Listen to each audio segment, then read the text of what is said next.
Air-to-air missiles come in two general types: heat-seeking missiles like the AIM-9 Sidewinder, which track the target's heat signature, and radar-guided missiles like the AIM-7 Sparrow. Radar homing missiles use reflected radar returns to track their target. Airborne radar sends out pulses of radio frequency energy and listens for return echoes from the target.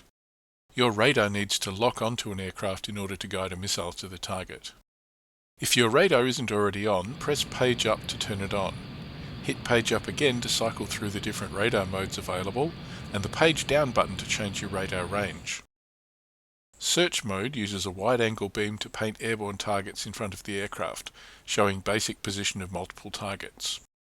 Track mode tracks a single target, but you lose contact with other targets while you track a single aircraft.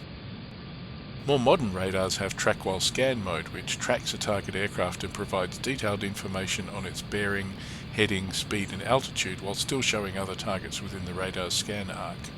While many real-world track while scan radars can target multiple targets at once, in third-wire sims you're limited to tracking one target at a time.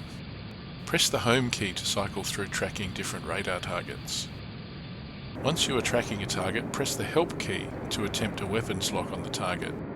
If acquisition is successful, a yellow diamond will appear around the target.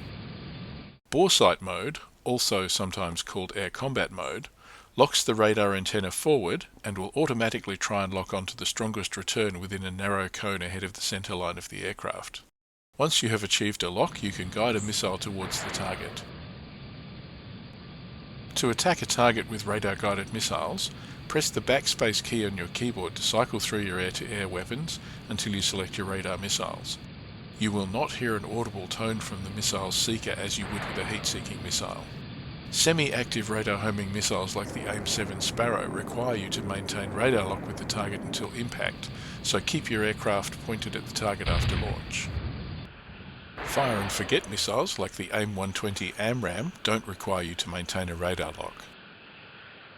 Defensive tactics against radar missiles include manoeuvring and high-G turns to evade the missile, deploying countermeasures like chaff to distract the missile, or using electronic countermeasures to break the radar lock. Low-level flying can also break radar lock against the ground clutter, and terrain can mask ground-based radar. In strike fighters, press the C key to deploy chaff, and the Z key to turn ECM on or off. If your aircraft doesn't have built-in ECM or chaff, you can carry external ECM pods or countermeasures dispensers. Radar warning is provided by radar warning receivers, RWR, which registers radar threats showing bearing and range.